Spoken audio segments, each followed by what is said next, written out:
She shoved a stranger from a dragon's strike and got torn apart for it. The villagers branded her cursed.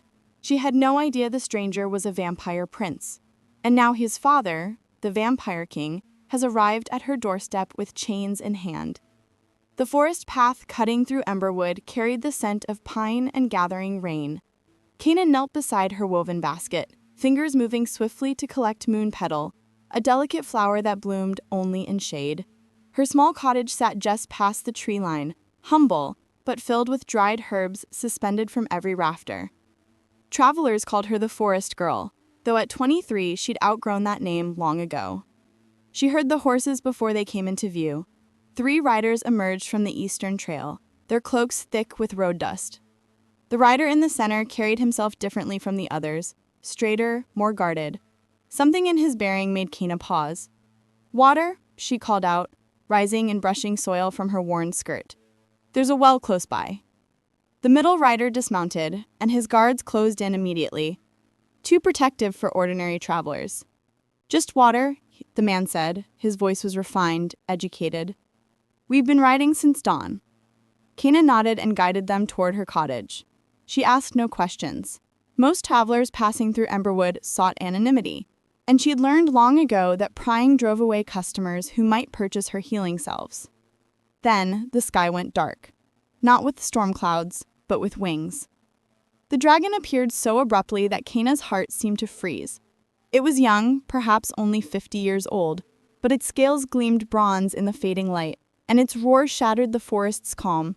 Birds erupted from the trees in every direction. "Dragon!" one of the guards screamed, already fleeing. But the cloaked traveler stood frozen. Fear locked his body in place as the drake descended, claws extended, eyes wild with something beyond hunger. This wasn't a hunting dragon. This was madness.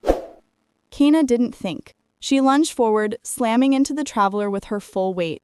They crashed to the ground as the dragon's claws swept through the space where he'd been standing. She felt the traveler roll away, heard him scrambling toward his horse. Then came the pain. The dragon's claws caught her across the back as she tried to rise. Fire erupted along her spine, not metaphorical fire, but the actual searing sensation of talons tearing through skin and muscle. She screamed, a sound she'd never made before, raw and primal. The world tilted. Through blurring vision, she saw the drake hesitate, its golden eyes locked onto hers. For one impossible moment, something passed between them. Recognition? Regret? Then it launched skyward, wings creating a gust that knocked over her herb basket and scattered moon petal across the blood-stained ground. The travelers were already gone, hoofbeats fading into the distance. Kaina tried to stand and collapsed. The pain was beyond anything she'd imagined. Her back felt like it was still burning, still being torn open again and again. She reached behind herself, and her hand came away red. "Help," she whispered to the empty forest. Darkness took her. She woke 3 days later in her own bed. Old Marta from the village sat beside her, wringing out a cloth that reeked of infection and herbs. "You're lucky you're not dead, girl," Marta muttered. "Dragon claws that deep? Most people don't survive." Kaina tried to speak, but her throat was too dry. "The travelers left you," Marta continued, helping her sip water. "Found you half dead on the road. What were you thinking? Throwing yourself between a man and a drake?" "He would have died," Kaina managed. "And now you're scarred for life." Marta's voice carried no sympathy, only practical assessment. "I've done what I can, but those marks will never fade. Dragon wounds don't heal like normal cuts." Over the next week, Kaina learned what scarred for life truly meant. The scars ran from her shoulder blades down to her lower back, 4 parallel lines that looked like canyons carved into flesh. The skin had healed strangely, with a faint shimmer she didn't understand. When she finally saw them in a mirror, she wept. The villagers were worse than the scars. "Dragon marked," they whispered when she came to the market. "Bad luck." "She threw herself at a beast for some stranger," a merchant said loud enough for her to hear. "Unnatural behavior. Probably cursed now." Children pointed and their mothers pulled them away. Even her customers stopped coming. No one wanted herbs from the girl marked by dragonfire. Within 2 weeks, Kaina's small income had dried to nothing. She was alone at her cottage, trying to stretch her coins enough to buy bread, when the knock came. Not a friendly knock, a demand. Kana opened the door to find 6 soldiers in dark armor. Their clocks bore a symbol she'd only seen in books, a crimson moon over crossed swords. Vampire soldiers. Kana of Emberwood, the captain asked, though his tone suggested he already knew. Yes. You are under arrest for the murder of Prince Theron of the Night Court. The words made no sense. What? I've never... 3 weeks ago, you were seen with a cloaked traveler on the forest road. That traveler was Prince Theron. He was found dead 2 days later, drained of blood in a manner suggesting human betrayal. The captain's eyes were cold, ancient. You match the description given by his guards.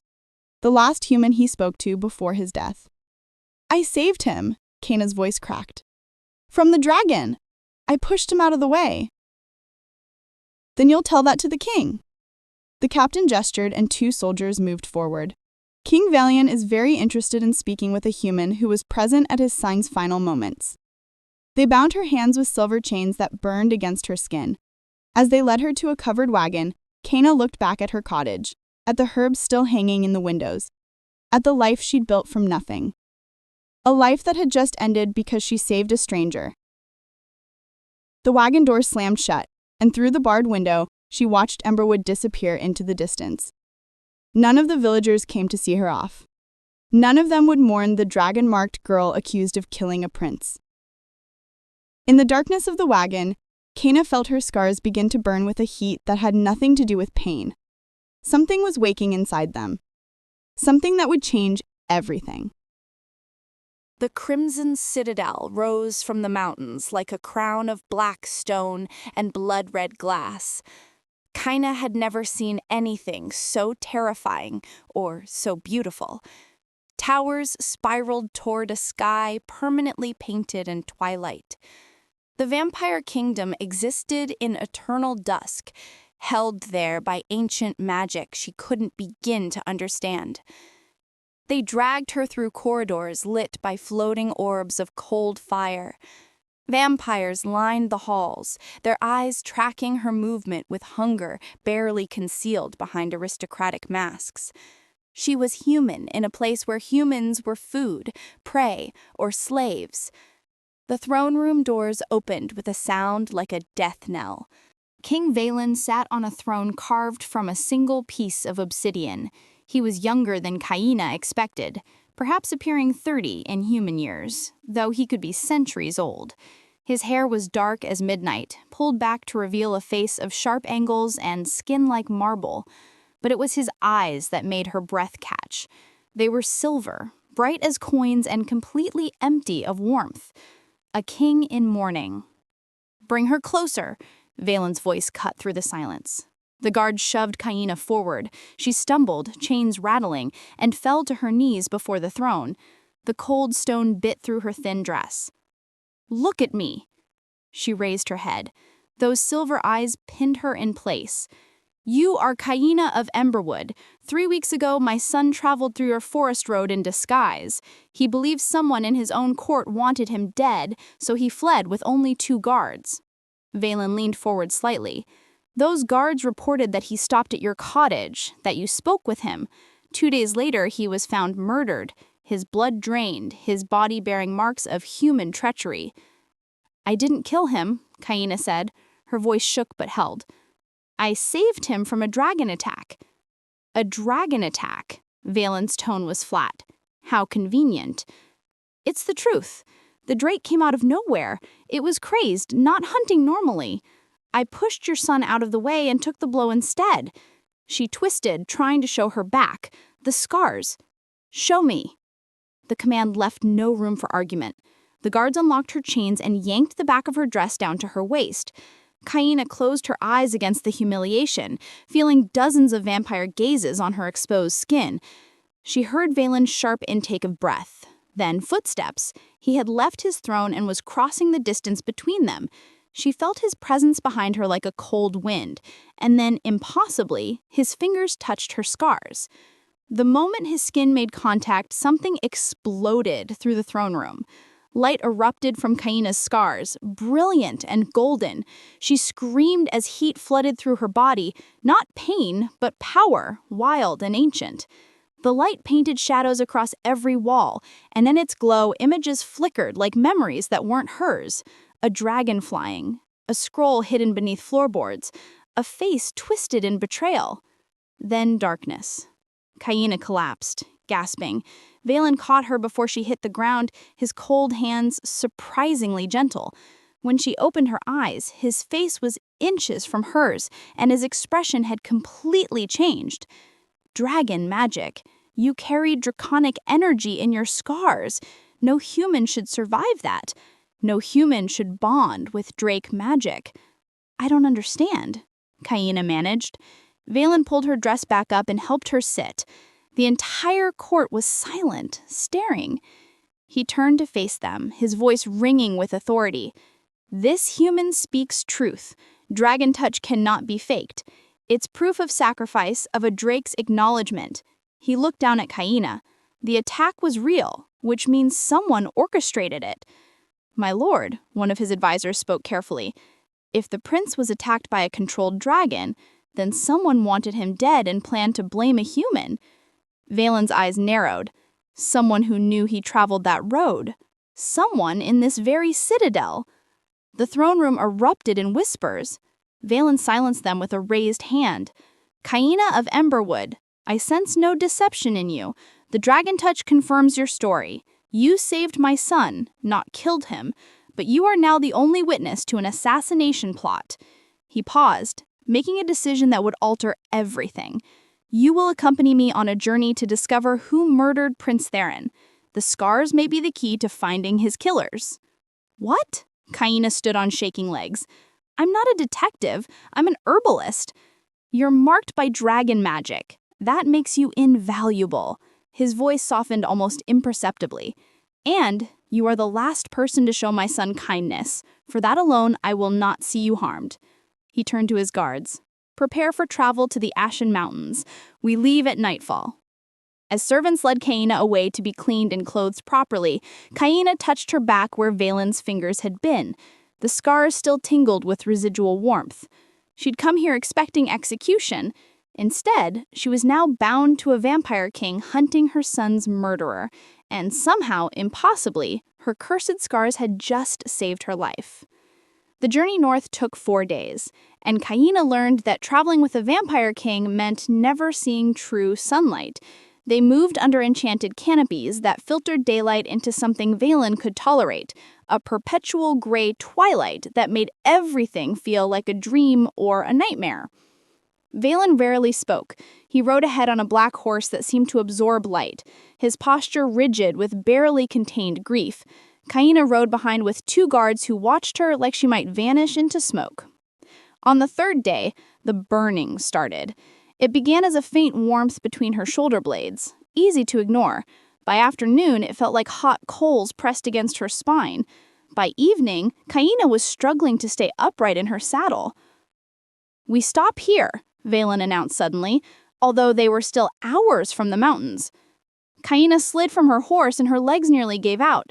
The guards caught her and she hated how weak she must look, but the pain was spreading now, radiating down her back in waves that stole her breath. Valen appeared beside her. Your scars, show me. She nodded, too exhausted to protest. One of the guards, a female vampire named Sarah, helped her to a tent and loosened her dress. Kaina heard Sarah's sharp gasp. My lord, you should see this. Valen entered the tent, his silver eyes immediately fixing on Kaina's back. She couldn't see what they saw, but she felt it. The scars were hot enough to steam in the cool evening air. They're glowing, he said quietly. Reacting to proximity, we're getting closer to draconic territory. It hurts, Kaina whispered. I know. His voice carried unexpected gentleness. He placed his hand on my shoulder, the only part of my back not scarred, and cold radiated from his touch, soothing the fire. Your body is still adjusting to the dragon magic. Being near their ancestral lands awakens it. Will it kill me? No, he said with certainty. If the dragon meant to kill you, you'd be dead. This is something else, an awakening. They reached the Ashen Mountains the next day. The landscape changed dramatically. Lush forest gave way to volcanic rock and sulfur springs. Steam rose from cracks in the earth, and the sky above was perpetually hazy with ash. This was dragon country, ancient and untamed. Valen led them to a small settlement of dragon trackers, humans who learned to coexist with drakes by studying their patterns and respecting their territories. The village elder, a weathered woman named Kess, greeted them with suspicion that melted into shock when she saw Kaina's scars. Dragon marked, Kess breathed, reaching out but not quite touching. May I? Kaina nodded, and the old woman's fingers traced the scars with expert precision. Her expression shifted from curiosity to confusion to something like fear. This wasn't a feral attack, Kess said finally, looking at Valen. A dragon in true frenzy leaves jagged tears, desperate wounds. These are clean. Controlled. Controlled. Valen's voice sharpened. Explain. The dragon that marked her pulled its strike at the last moment. See here? Kess pointed to where the scars curved slightly. If it had used full force, the claws would have severed her spine. Instead, it marked her, gave her enough of its essence to bond but not to kill. This was intentional. Kaina's head spun. Why would a crazed dragon do that? Because it wasn't crazed, Valen said, pieces clicking together. Someone drove it to attack, but the dragon itself recognized you weren't its true target. It spared you deliberately. Kess nodded gravely. Dragon touch is given, not taken. That drake chose to mark her as witness, perhaps the only witness to survive what should have been a perfect murder. The prince, Kaina realized. The dragon was sent to kill the prince. And you got in the way, Valen finished. His jaw tightened. The official report claimed a young drake lost control during a hunting flight, but if this was orchestrated... He turned to Kess. Where would that drake have come from? Kess hesitated. There's only one nest close enough to your forest road, the Scorched Ravine, about 2 hours east, but that nest was abandoned 3 months ago. The mother and her offspring disappeared. Show us. They left immediately, Kess leading them up treacherous mountain paths. Kaina's scars burned hotter with every step, but now she understood. It wasn't pain, it was recognition. Her body was responding to the dragon's homeland. The scorched ravine opened before them like a wound in the earth.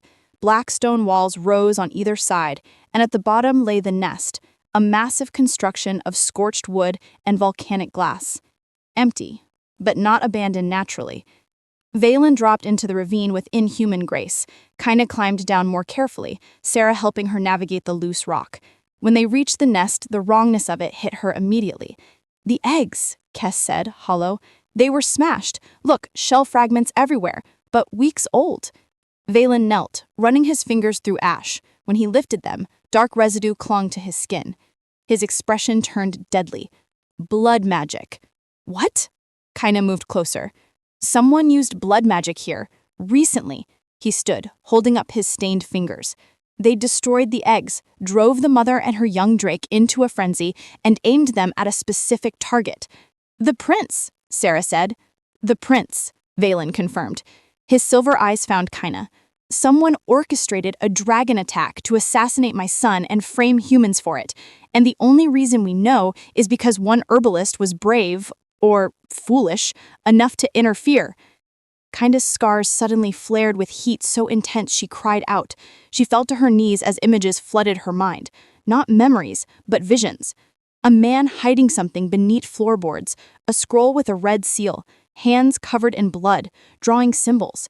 Prince Theron dying, whispering, "Tell my father, the blood mage is allied with..." Then darkness. When Kaina opened her eyes, Valen was holding her upright, his cold hands anchoring her to reality. "What did you see?" he demanded. "Your son," she gasped. He knew someone was coming for him, and he left a message, a hidden scroll." Valen's expression shifted into something terrifying, the face of a king who just found his first real lead. "Then we find that scroll, if we have to tear apart 2 kingdoms to do it." Valen wouldn't leave the ravine until they'd searched every inch of scorched stone. As night fell, true night, not the vampire twilight, he worked with methodical fury, examining claw marks on the walls, sniffing the air for traces of magic, and reading the story written in ash and blood. Kaina watched him, seeing for the first time not a cold king, but a father searching for his son's killer. "Here," Sarah called from the far side of the nest. She'd found something half buried beneath charred branches, a piece of cloth, expensive fabric now stained and torn. Valen took it carefully, his nose wrinkling. Human blood and something else. He held it closer to one of the torches. Vampire blood mixed with draconic essence. Blood magic requires all three to work: the caster's blood, the victim's blood, and the beast's essence. So someone bled themselves, used the prince's blood somehow, and mixed it with dragon remains to create a spell? Kinda tried to follow the logic. Precisely. Valen pocketed the cloth. Blood magic is forbidden in my kingdom, has been for 2 centuries. Anyone practicing it faces immediate execution, which means whoever did this was either desperate or protected by someone powerful enough to hide their crimes. Kes had been examining the nest structure itself, and now she made a sound of disgust. There's more. Look at these burn patterns. They're not from dragonfire. They're from below, from the earth itself. Someone heated the nest from underneath using geothermal magic, made it unbearable for the mother dragon. She would have fled with her offspring, disoriented and in pain. And then they were driven toward Emberwood, where my son happened to be traveling in secret. How would they know his route? A silence that followed was heavy with implication. Someone in the court, Sarah said quietly. Someone who knew the prince's plans. Valen's expression could have frozen fire. We returned to examine my son's chambers. If he hid a scroll, as Kaina's vision suggested, it will be there. But as they prepared to leave, Kaina suddenly doubled over. The burning in her scars intensified to an unbearable level. She cried out, a sound that echoed off the ravine walls and sent loose rocks tumbling. "Kaina!" Valen caught her before she fell.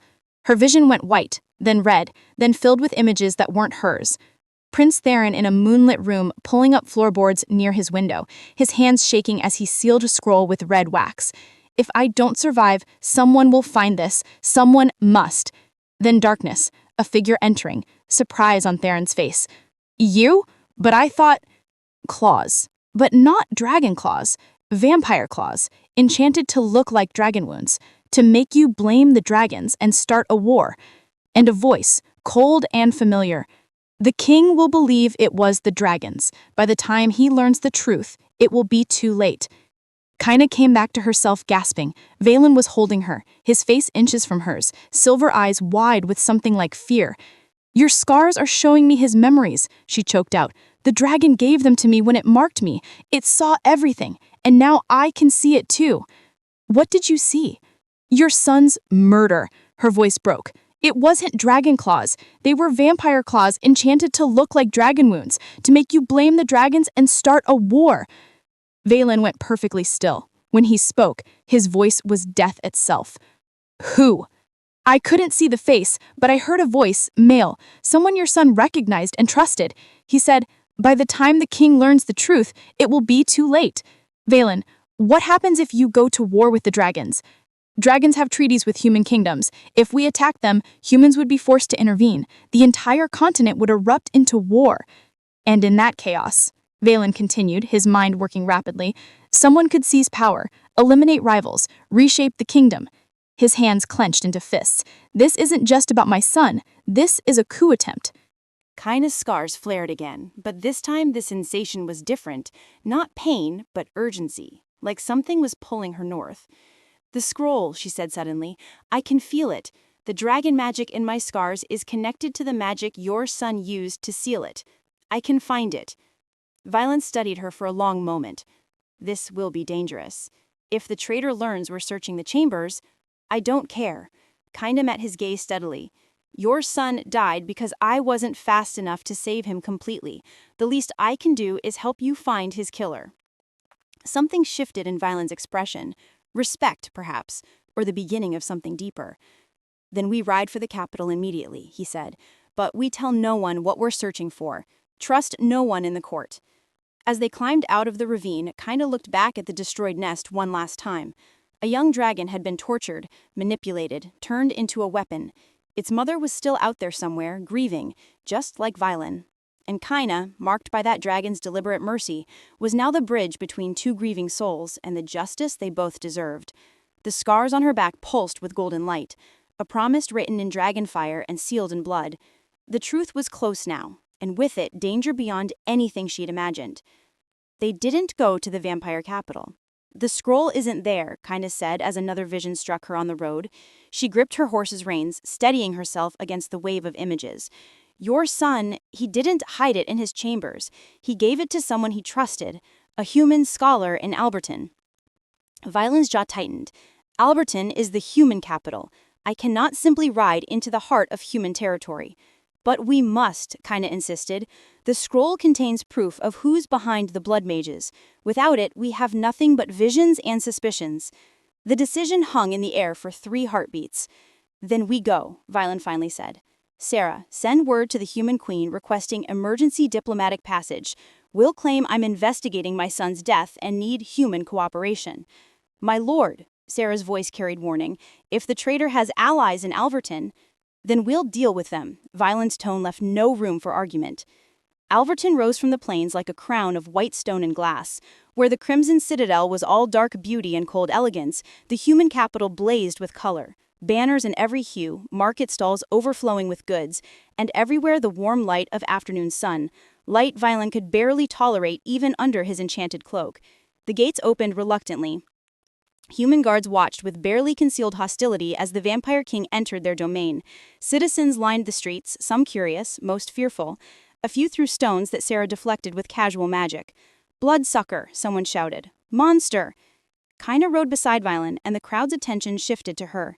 Recognition rippled through them. The girl with dragon scars, now riding with vampires. The mocking whisper started immediately. That's her, the scarred one from Emberwood. Traitor to her own kind. Probably his thrall now. Look at her, dressed in their clothes. Kinda lifted her chin, refusing to let them see her flinch. Violin noticed, and his hand briefly touched hers. A gesture so quick she almost missed it, but the meaning was clear. You are not alone. The royal palace granted them an audience immediately. Queen Leona was young, only recently crowned, but her eyes held the weariness of someone who'd learned politics early. She studied Violin across the throne room with the caution one might show a beautiful poisonous snake. Queen Violin, your presence in Alverton is unexpected. My son was murdered, your majesty. The trail leads here. Violin's voice remained diplomatic, but steel underscored every word. I need access to your royal archives and to speak with Scholar Phineas. Leona's eyebrows rose. Phineas? The dragon historian? Why? Because Prince Theron entrusted him with evidence before his death. Kinda spoke up. Every eye turned to her. I'm the witness from Emberwood, the one who tried to save him. The prince knew he was in danger. He left clues for those who would search for the truth. The queen studied Kinda's face, then gestured to her guards. Bring Scholar Phineas, and clear the room, except for you two. When they were alone, Leona's formal demeanor cracked slightly. If what you say is true, if there are blood mages operating between our kingdoms, then we have a crisis that transcends old feuds. I'll help you, but understand, my people are terrified of vampires. Your presence here could spark riots. Then we'll work quickly, Violin said. Scholar Phineas arrived clutching an armful of books, his wispy gray hair wild around his face. He stopped dead when he saw Violin. Then his gaze fixed on Kinda with sudden intense focus. The scars, he breathed. You're her, the one he described. You knew the prince, Kinda stepped forward. He came to me 3 months ago, asking about dragon bonds and blood magic, specifically how to protect information using draconic seals. He said if anything happened to him, a woman with dragon marks would come searching. He made me promise to give her this. From inside his robes, he produced a scroll sealed with red wax, pressed with the dragon symbol. Kinda's scars blazed with heat the moment she saw it. That's it. Violin took the scroll carefully, broke the seal, and unrolled it. His silver eyes scanned the contents, and with each line his expression grew darker. What does it say? Queen Leona asked. Names, Violin said quietly. My son discovered a network of blood mages, vampires who've allied with a faction of human nobles who want war between our kingdoms. They planned to assassinate him, blame dragons, and trigger a continental conflict. He looked up, and the rage in his eyes was terrible. The vampire leading them is General Corvith, my most trusted military commander. The room went silent. Corvith, Sarah's voice cracked, but he's been with you for centuries, which is why he knew exactly how to manipulate me. He knew I would seek vengeance against the dragons. He knew I would mobilize our armies, and in the chaos of war, he planned to seize the throne. Kinda swayed suddenly, grabbing a chair for support. Her scars weren't just burning now, they were transforming. Golden light spilled from under her dress, and when Sarah pulled back the fabric, they all gasped. The scars had changed. They no longer looked like wounds, but like intricate patterns, almost like writing in a language no one could read. Power hummed beneath Kaina's skin, wild and barely contained. The dragon magic is stabilizing, Phineas said in awe. She's not just marked anymore. She's become a conduit, a bridge between dragon essence and human form. This is ancient magic, the kind that hasn't existed since the first bonding. Which means Corvith will want her, Violen realized, horror dawning. Dragon-marked blood is the most powerful component in blood magic. If he gets his hands on her... An explosion rocked the palace. Screams erupted from the courtyard. Through the windows, Kaina saw figures in dark armor pouring through the gates. "Vampire soldiers," Queen Leona said, drawing her sword. "How did they—" "Corvith," Valen snarled. "He knew we'd come here. He's been tracking us." Another explosion. Closer, this time. The palace guards were shouting, the clash of steel echoing through marble halls. Valen turned to Kaina, and in his eyes, she saw something she'd never expected from a vampire king. Fear. Not for himself, but for her. "They're coming for you," he said, "and I will not let them have you." The palace erupted into chaos. Valen grabbed Kaina's hand and ran, Sarah flanking their other side as Queen Leona shouted orders to her guards. They raced through corridors filled with smoke and the clash of steel on steel. "The Eastern Passage," Leona directed, leading them down a servant's stairwell. "It leads to the Canyon Road. You can escape into the borderlands." "Your Majesty, you should come with us," Kaina gasped, her scars burning with each step. "My place is with my people." Leona pressed a key into Valen's hand. "There's a safe house in Thornpass Canyon. Use it, and stop Corvith before he destroys everything." They burst into the stables, where horses were already saddled. Leona had planned for this possibility. Smart queen, Kaina thought, even as terror clawed at her throat. Behind them, the palace doors exploded inward. Vampire soldiers poured through, but these were Corvith's personal insignia, a serpent coiled around a sword. At their head stood a figure Kaina recognized from Valen's court. General Corvith was tall and broad-shouldered, with hair like spilled ink and eyes that gleamed red with blood magic. "Leaving so soon, my king?" Corvith's voice was smooth, almost pleasant. "We have unfinished business." "You murdered my son," Valen said, stepping in front of Kaina. His voice was ice and fury combined. "You orchestrated everything, the dragon attack, the framing, all of it." "Guilty as charged," Corvith smiled, showing too many teeth. "Theron was weak, too interested in peace treaties and dragon friendships. He would have ruined our kingdom with his soft heart. You, however, I could have controlled. A grieving father bent on vengeance makes for easy manipulation." "And now," Corvith's gaze fixed on Kaina, "now I take what I need. The girl with dragon marks, her blood will complete the spell I've been perfecting for decades.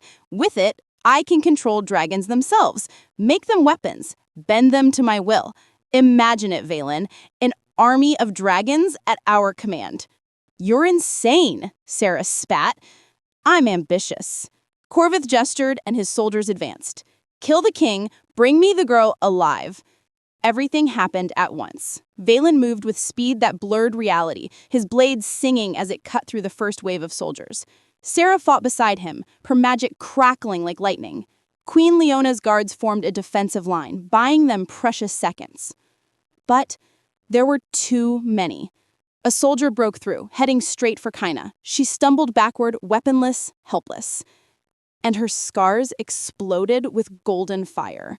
The light burst from her back in a wave that threw the soldier across the courtyard. He hit the wall with bone-crushing force and didn't rise. Kaina stared at her hands, feeling power coursing through her veins like molten gold. "Fascinating," Corvith purred, watching her. "The bond is stronger than I anticipated. Even better." He moved impossibly fast, crossing the distance before Valen could intercept. His clawed hand closed around Kaina's throat, lifting her off the ground. "Your blood will rewrite history." Kaina couldn't breathe, couldn't think, but her scars blazed brighter, and suddenly she wasn't seeing the courtyard. She was seeing through dragon eyes. A mother dragon, massive and ancient, circling in the mountains, feeling her offspring's distress, feeling the human girl who'd been marked by her child's mercy. Coming. Let her go. Valen's voice was death itself. He stood 15 feet away, and the air around him shimmered with barely restrained power. This wasn't the diplomatic king anymore. This was an ancient predator pushed past all limits. Or what? Corvith taunted. You'll kill me. You need me alive to prove the conspiracy. Kaina acted on instinct. She pressed her hands against Corvith's arm, and her dragon-marked power erupted directly into his flesh. Corvith screamed. The golden fire burned him, not with heat, but with something deeper. Ancient magic that rejected his blood sorcery, like poison rejecting an antidote. He dropped Kaina and staggered back, his arms smoking. Impossible, he gasped. You're just a human. She's dragon-touched, and you just learned why dragons choose their bonds carefully. A roar split the sky. Everyone froze, looking up. Through the smoke and ash, a massive shadow descended. The mother dragon, scales like burnished copper, wingspan that blocked out the sun, landed in the courtyard with earth-shaking force. Her golden eyes found Kaina immediately. Recognition flashed between them, understanding that transcended species. This was the mother of the drake who'd marked her, and she'd felt her child's magic calling. Corvith's soldiers broke and ran. Even blood mages knew better than to face an adult dragon in full fury. But Corvith himself laughed, a sound edged with madness. Perfect. I'll take you all. He pulled out a crystal pulsing with red light, condensed blood magic, enough to level a city. This contains the essence of 50 dragons I've slaughtered. If I can't have the girl, no one will. He crushed the crystal. Red light exploded outward, a wave of destructive magic that would kill everything in its path. Valen pulled Kaina close, preparing for an end they couldn't escape. But Kaina's scars had other plans. The golden fire erupted from her in a dome, a shield of pure dragon essence that met the blood magic head on. The two forces collided with a sound like reality tearing, and Kaina screamed as power far beyond her understanding flooded through her body. She wasn't just channeling dragon magic anymore. She was becoming part of it. The red light shattered against her shield, dissolving into harmless sparks. The mother dragon roared approval, adding her own ancient power to Kaina's instinctive defense. When the light faded, Corvith stood alone in a circle of scorched earth, his soldiers flutter dead, his weapons spent, and Valen walked towards him with murder in his silver eyes. You wanted to manipulate a grieving father? Let me show you what happens when that father finds his son's killer. What followed was swift and brutal. Corvith fought with blood magic and centuries of combat experience, but rage gave Valen an edge that couldn't be matched. When it ended, Corvith lay broken at the king's feet. Moonfire Crater. That's where the real weapon waits. You're too late, already awake. Then he stopped breathing. Kaina collapsed, the golden fire finally extinguishing. Valen caught her before she hit the ground, and the last thing she saw before darkness took her was his face, concern and something deeper written in those silver eyes. "Stay with me," he whispered, but consciousness slipped away like water through her fingers. Kaina awoke to the sound of wing beats. She was flying. No, being carried. The mother dragon held her gently in one massive claw, and below the landscape blurred past at impossible speed. Valen rode on the dragon's back, his hand extended down toward Kaina as if to reassure himself she was still there. "What happened?" Kaina's voice was hoarse. "You've been unconscious for 6 hours," Valen called down. "The dragon, her name is Ashira, insisted on carrying you. She says you saved her child's soul by accepting its mark. I don't speak dragon." "I do?" A small smile touched Valen's lips, despite everything. "One picks up languages over centuries. She's taking us to Moonfire Crater. She felt something there. Her offspring, the one who marked you. It's in danger." The crater appeared on the horizon like a wound in the earth. Volcanic glass glittered around its rim, and at its center, a lake of liquid fire bubbled and steamed. But it was what rose from that lake that made Kaina's blood freeze. Chains, massive chains of glowing red metal wrapped around a dragon. The young drake, bronze scales now dulled with pain, hung suspended above the fire held by blood magic so thick the air itself seemed to scream. Its wings were bound, its neck collared, and its eyes held the blankness of a mind being broken and remade. "No!" Kaina whispered. "Corvus' final weapon," Valen said grimly. "He was telling the truth. He's been enslaving dragons, and this one is the one who marked me." Kaina felt the connection like a physical pull. "I can feel its pain, Valen. It's dying." Ashira roared, fury that shook the mountains. She dove toward the crater, and Valen barely managed to grab Kaina before the dragon released her. They landed hard on the crater's rim, rolling to absorb the impact. Below, figures moved. More of Corvut's soldiers, blood mages he'd recruited and hidden away. And at their center, a woman in crimson robes, conducting a ritual that pulsed with stolen dragon essence. "Corvus' apprentice," Sarah's voice came from behind them. She'd followed with 3 loyal vampire guards. Lady Maressa. She was always the true mastermind. Corvus was just her puppet. "Then she dies too," Valen said simply. They descended into hell. The battle was chaos. Ashira fought with primal fury, her fire turning blood mages to ash. Sarah and the guards engaged the soldiers, while Valen made straight for Maressa. But Kaina only had eyes for the chained drake.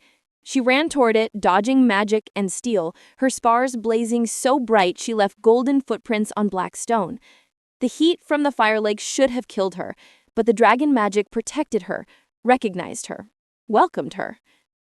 "Little savior," the drake's voice whispered in her mind, weak and fading. "You came." "I'm getting you out," Kaina promised, reaching for the chains. The moment her fingers touched the blood-forged metal, agony exploded through her body. The chains were designed to repel any interference, to burn anyone who tried to break them.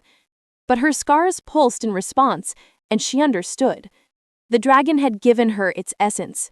Now she had to give it back, amplified, purified through human courage and will. She pressed both palms against the chains and let the golden fire flow. Her scars erupted with light that turned the crater bright as noon. The dragon magic inside her, dormant and waiting, finally found its purpose. It flowed from her into the chains, not breaking them with force, but dissolving them with the one thing blood magic couldn't corrupt: freely given sacrifice. The chains began to crack. "No!" she shrieked, abandoning her fight with Valen. She raised her hands, and red lightning arced toward Kaina. Valen intercepted it with his own body. The impact threw him backward, smoke rising from his chest. He hit the ground hard and didn't rise. Kaina screamed his name, her concentration breaking, but the drake's eyes cleared. Free enough to act, the young dragon breathed fire, not at its enemies, but at its own chains. Dragon fire combined with Kaina's golden light, and the blood magic shattered like glass. The drake fell, caught itself with newly freed wings, and rose with a roar that shook the heavens. Maressa tried to run. The dragon was faster. What happened next was mercifully quick. When it was over, Maressa's crimson robes lay empty on scorched stone, and the remaining blood mages surrendered or fled. Kaina ran to Valen. He was breathing, but barely. His skin ashen, blood seeping from wounds she couldn't heal. No, stay with me, you Agrogan vampire. You don't get to die after everything." His silver eyes opened. "Kaina, don't talk. Save your strength." "Worth it. You're worth." The young drake landed beside them, and its mother descended a moment later. Together they lowered their heads, and golden light flowed from them into Valen. Not dragon fire, but dragon blessing. Ancient magic that recognized honor, that rewarded those who protected the dragon touched. Valen's wounds began to close.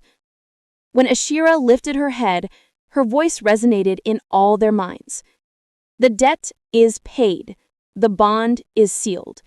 Dragon, vampire, and human, 3 bloods united against darkness." The dragon nuzzled Kaina gently, and she felt its gratitude wash over her like warm rain.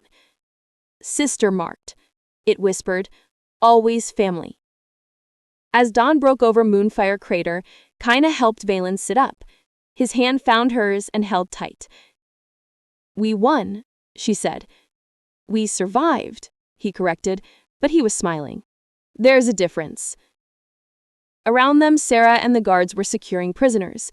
The dragons circled overhead, free and fierce. And for the first time since that terrible day in Emberwood, Kaina felt something like hope. The conspiracy had fallen. Now came the harder part, building something new from the ashes. 3 months later, the Crimson Citadel looked different in daylight.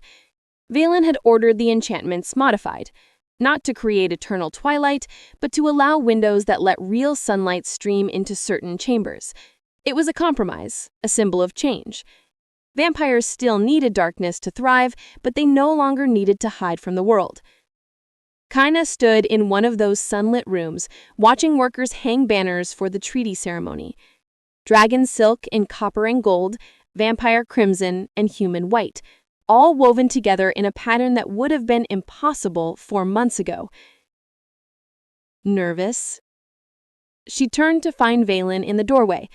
He'd abandoned his heavy royal robes for something simpler, dark but elegant, allowing him to move freely. His silver eyes caught the afternoon light and held it. "Terrified," Kaina admitted. 3 kingdoms, a new diplomatic position I'm completely unqualified for, and everyone will be staring at these. She gestured to her back, where her scars were now visible through the dress designed specifically to display them. The scars had changed completely after Moonfire Crater. They no longer looked like wounds, but like art, golden patterns that shifted slightly in certain light, beautiful and unmistakably draconic. Artists had already begun painting them, calling them the marks of dragon mercy. Valen crossed the room and stood behind her, his presence solid and reassuring. "You're more qualified than anyone. You bridged 3 species through courage alone. You survived what should have killed you and turned a curse into a crown." "A crown I never wanted." Most worthy rulers don't. His hand touched her shoulder, a gesture that had become familiar over the past months. "Kaina, you don't have to accept the role of dragon envoy. You could return to Emberwood, rebuild your life." "With villagers who mocked me and called me cursed?" She turned to face him. "That's not home anymore. If it ever truly was, then what is?" The question hung between them, heavy with meaning neither had quite voiced. Over the past months, during negotiations and treaty preparations, something had grown between them. Something that started as respect, became friendship, and now felt like standing at the edge of a cliff, exhilarating and terrifying at once. "I don't know yet," Kaina said softly, "but I'm starting to think home isn't a place. It's people who see your scars and don't look away." Valen's expression shifted, vulnerability crossing his usually controlled features. "I see your scars. I see the strength it took to earn them. And I see the woman who saved not just my son's memory, but an entire kingdom from tearing itself apart." He hesitated, then continued, "I see you, Kaina. All of you. And I find myself hoping that perhaps you might see me as well." Her heart stuttered. "Valent, I know the obstacles. I am a vampire, you're human. I've lived centuries. You've barely lived 2 decades. Our worlds are fundamentally different." His hand cupped her face, cool against her warm skin. "But you jumped between a dragon and a stranger because it was right. You faced down blood magic and conspiracies because it was necessary. You taught me that bridges can be built anywhere, if someone is brave enough to become the first stone." "You're terrible at metaphors," Kaina whispered, but she was smiling. "I'm better at truth." His silver eyes held hers. "I'm falling in love with you. Perhaps I've been falling since the moment your scars lit up my throne room, and I realized everything I believed was wrong." Kaina's breath caught, She'd known, of course she'd known, but hearing it spoken aloud made it real in a way that terrified and thrilled her equally.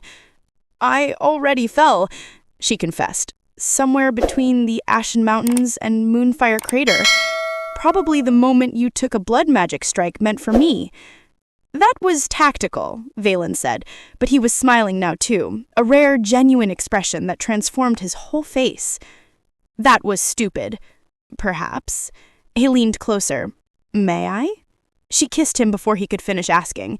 His lips were cool but not cold, and when his arms wrapped around her, she felt safer than she'd ever felt in Emberwood's familiar forests.